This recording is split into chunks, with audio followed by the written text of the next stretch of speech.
From 1957 to 1963, millions of Americans welcomed the Cleaver family into their living rooms.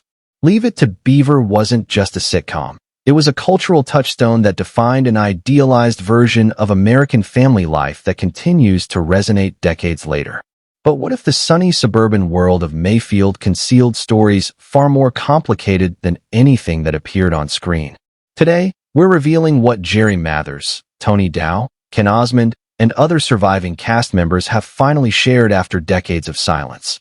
The network's censorship battles that nearly got the show canceled, the dark personal struggles behind those perfect smiles, the social commentary cleverly disguised as family comedy, and the shocking revelation that television's most wholesome family show was actually created by writers from the edgy, sophisticated world of live television who were secretly working to subvert the very conformity the show appeared to celebrate. You think you know Leave It to Beaver? The cast has broken their silence about what really happened during the creation of this American institution. From the young actors who endured cruel treatment from jealous classmates to the revolutionary filming techniques that changed television forever, this wasn't just another family sitcom. It was a daring experiment in storytelling that hid its innovations behind a facade of conventionality. The show's co-creator Joe Connolly once revealed, "We weren't trying to show the ideal American family. We were trying to show real kids and how adults often fail to understand them." After today's revelations, you'll understand exactly what he meant, and you'll never watch Leave It to Beaver the same way again. The most shocking truth about Leave It to Beaver is that television's most wholesome family show was created by sophisticated writers who came from the cutting-edge world of live drama and radio. Men who used the show's conventional appearance to smuggle surprisingly progressive ideas onto primetime television. The genius of Joe Connolly and Bob Mosher was their camouflage, explains television historian Tim Brooks. They looked like conservative middle-aged men, but their background was in edgy radio comedy and the golden age of television drama. They were wolves in sheep's clothing. Before creating Beaver, Connolly and Mosher had written for the groundbreaking radio show Amos and Andy and had worked in the pressure cooker environment of live television. They brought a literary sensibility to what the network expected to be a simple family sitcom. Joe and Bob approached episodes like short stories, Jerry Mathers reveals. They were influenced by James Thurber and J.D. Salinger, not other TV shows. They saw childhood as worthy of serious artistic treatment, not just cute punchlines. This literary approach explained the show's surprising depth. The writers insisted on using real childhood experiences. Every script meeting started with them sharing memories from their own boyhoods. Mathers continues. If something rang false or seemed like a typical TV situation, they'd reject it immediately. The show's innovative perspective, telling stories primarily from the children's point of view, was revolutionary for television. That was their radical move, explains television writer Phil Rosenthal. Most family shows were about parents dealing with kids as problems to be solved. Connolly and Mosher flipped that entirely. They showed the world of adults as confusing, contradictory, and often absurd when seen through children's eyes. This inversion created the show's surprising subversiveness. Watch closely, suggests media critic Jennifer Cation Armstrong. The adults in Beaver's world frequently contradict themselves, enforce rules they themselves don't follow, and dispense wisdom that often proves useless. The show wasn't endorsing the 1950s suburban conformity it portrayed, it was subtly critiquing it. The writers' sophisticated background showed in their unusual approach to dialogue. They wrote children who spoke like actual children, notes Tony Dow, who played Wally. Not miniature adults, not cutesy caricatures.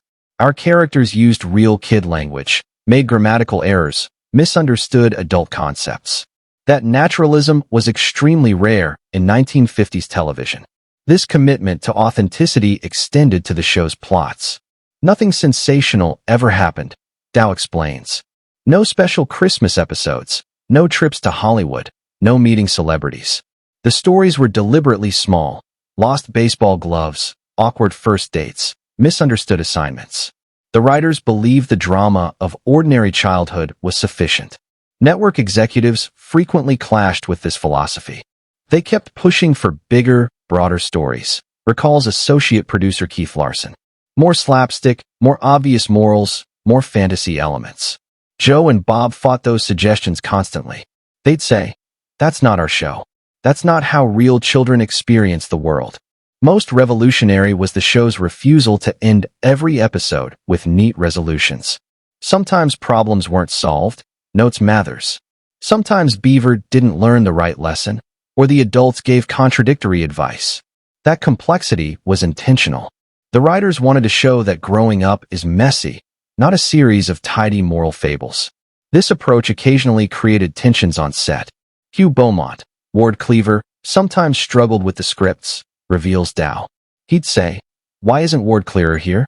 Why doesn't he give Beaver better advice?" The writers would explain that they wanted to show parents sometimes don't have perfect answers. That was a radical concept for 1950s television.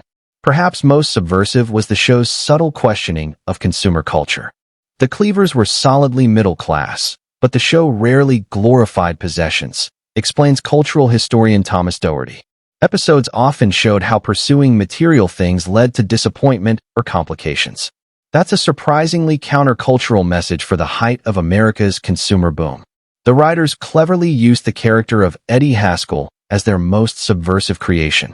Eddie wasn't just a neighborhood troublemaker, explains Ken Osmond, who portrayed him. He was the show's critique of adult hypocrisy. His exaggerated politeness around parents while being terrible to kids wasn't just funny. It showed how easily adults could be manipulated by superficial respect for authority. This sophisticated approach created an unexpected legacy. Decades later, shows like Malcolm in the Middle and The Wonder Years were hailed as revolutionary for showing childhood from kids' perspectives, notes television critic Alan Sepinwall. Beaver had done it decades earlier, but its innovation was disguised by the conventional trappings of 1950s family sitcoms. The final proof of the writer's hidden depth came after Beaver ended, when Connolly and Mosher created the Munsters, points out television historian Laura Stemple Mumford. They went from America's most normal family to its most abnormal. That wasn't a coincidence. Both shows were about outsiders trying to navigate social expectations, just with very different packaging.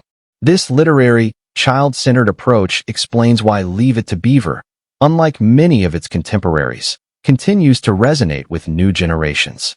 The show wasn't about 1950s values, Mathers reflects. It was about the universal experience of childhood confusion. That's why it still works today.